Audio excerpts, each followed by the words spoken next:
Break-action shotgun. The break-action shotgun is one of the oldest and most straightforward designs, appearing prominently in the early 19th century. It was widely used across Europe and North America, especially for hunting and sport shooting. The design is simple. The barrel hinges downward, allowing the user to manually insert shells into the chamber. After firing, the action is opened again to eject spent shells and reload. This type of shotgun is known for its reliability, as it has very few moving parts compared to other designs. It is commonly seen in single-shot, double-barrel side-by-side, and over-under configurations. Its simplicity makes it easy to maintain and extremely durable in harsh environments.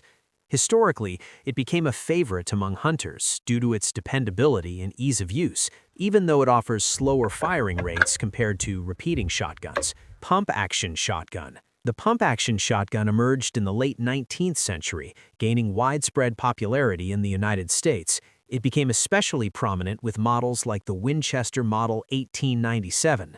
This design uses a sliding forward or pump, which the user moves back and forth to eject a spent shell in the chamber immediately. This mechanism allows for rapid firing while still maintaining a high level of reliability.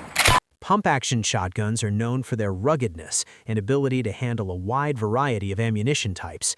They became widely used in military, law enforcement, and civilian roles due to their versatility. One of the defining characteristics of pump action is the manual control it gives the user over the cycling process. This makes it less sensitive to ammunition power levels compared to semi-automatic systems. Historically, pump-action shotguns were even used in trench warfare during World War I, where their close-range effectiveness earned them the nickname trench guns. Lever-action shotgun. The lever-action shotgun appeared in the late 1800s, inspired by the success of lever-action rifles. It was primarily used in North America, particularly in the American West. The design uses a lever located beneath the receiver, which the user cycles downward and back up to chamber a new round.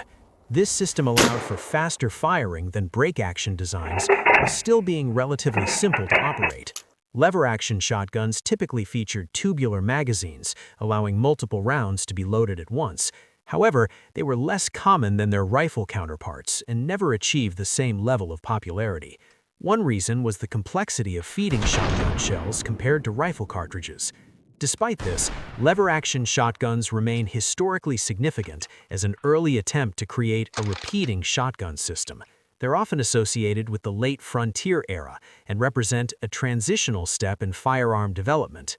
Bolt-action shotgun. The bolt-action shotgun became more common in the early 20th century, particularly in the United States. It operates using a rotating bolt mechanism similar to that found in bolt-action rifles. Today we have the Mossberg 173 chambered in 410, and I picked it up for 95 bucks. Chamber a new one. This design is known for its strength and simplicity, making it capable of handling powerful loads. Bolt-action shotguns were often marketed as affordable hunting tools and were commonly used for small game and pest control. They typically used detachable or internal magazines, offering more capacity than break-action models. However, their manual operation made them slower than pump-action or semi-automatic shotguns. As a result, they gradually fell out of favor as more efficient systems became widely available. Semi-automatic shotgun. The semi-automatic shotgun marked a major leap forward in firearm technology, appearing in the early 20th century. One of the earliest successful designs was the Browning Auto 5, introduced in 1902. These shotguns use the energy from firing, either gas produced or recoil, to automatically cycle the action and chamber the next round. This allows the user to fire multiple shots rapidly without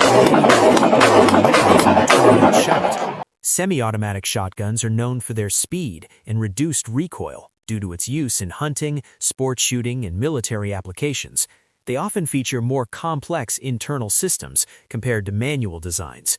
What makes this type unique is its ability to combine speed with relatively smooth operation.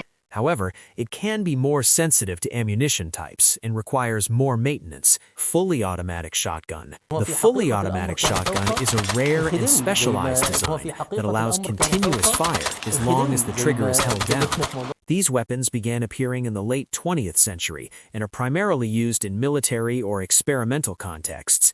Unlike semi-automatic shotguns, they cycle continuously without requiring separate trigger pulls for each shot.